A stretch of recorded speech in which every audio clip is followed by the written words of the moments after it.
सभी बहनों भाइयों को प्रणाम। पूज्य मालिक को प्रणाम। अनंत की यात्रा करते हुए आज हम पत्र संख्या 9 पढ़ेंगे, जो बहन कस्तूरी ने पूज्य बाबूजी महाराज को लिखा। पूज्य तथा श्रद्धेय श्री बाबूजी को सादर प्रणाम। लखीमपुर, 22 सितंबर 1948। आपका पत्र मिला। आपका आशीर्वाद पाकर मुझे बहुत प्रसन्नता हुई।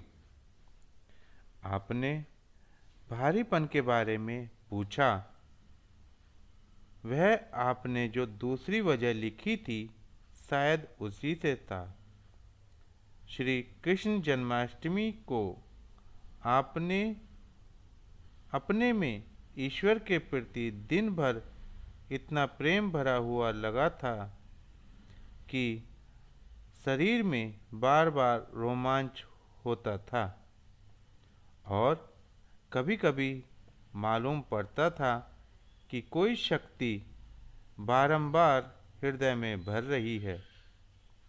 बस उसी दिन से 3-4 दिन भारीपन रहा, उसके बाद बिल्कुल दूर हो गया।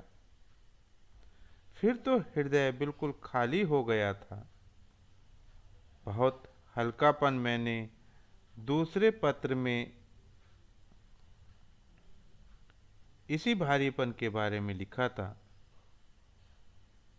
क्योंकि जब से यह साधना कुछ शुरू की है, ईश्वर की कृपा से चित्त में गिलानी कभी नहीं हुई, बल्कि बारंबार उत्साह ही रहता है। हाँ, जब जरा सी देर हो भी प्रभु की याद नहीं आती, तब बेचैनी बहुत होती है। सो आपने लिखा है कि अच्छी चीज़ है। पूज्य श्री बाबूजी, मैं प्रतिज्ञा करती हूँ कि किसी भी हालत में कदम जो ईश्वर को प्राप्त करने के लिए उठ चुके हैं, अब पीछे देखने का नाम नहीं लेंगे।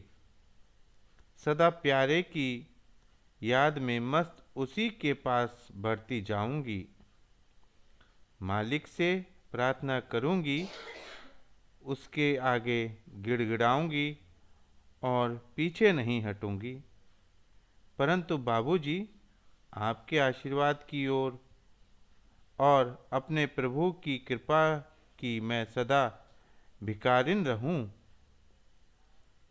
अब मेरी जो हालत है वह लिख रही हूँ। तारीख 14 को मैं लखनऊ गई थी डॉक्टर को दिखाने।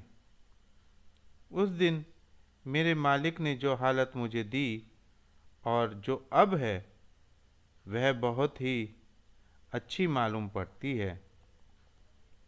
उस दिन सवेरे 6 बजे की बस से गई थी, परंतु ऐसी बेहोशी की हालत रही कि न तो दिन भर यह मालूम पड़ता था कि किसी सवारी में बैठी हूँ और न यह मालूम पड़ा था कि चल रही हूँ।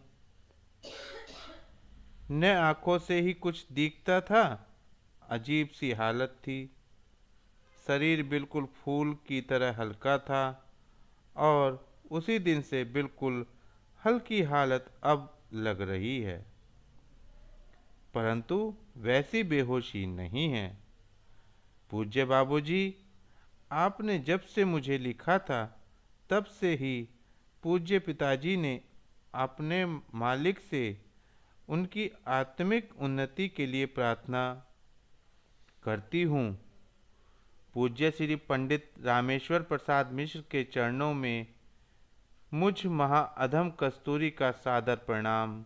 इति आपकी दीनहीन सर्व साधन विहीना पुत्री कस्तूरी।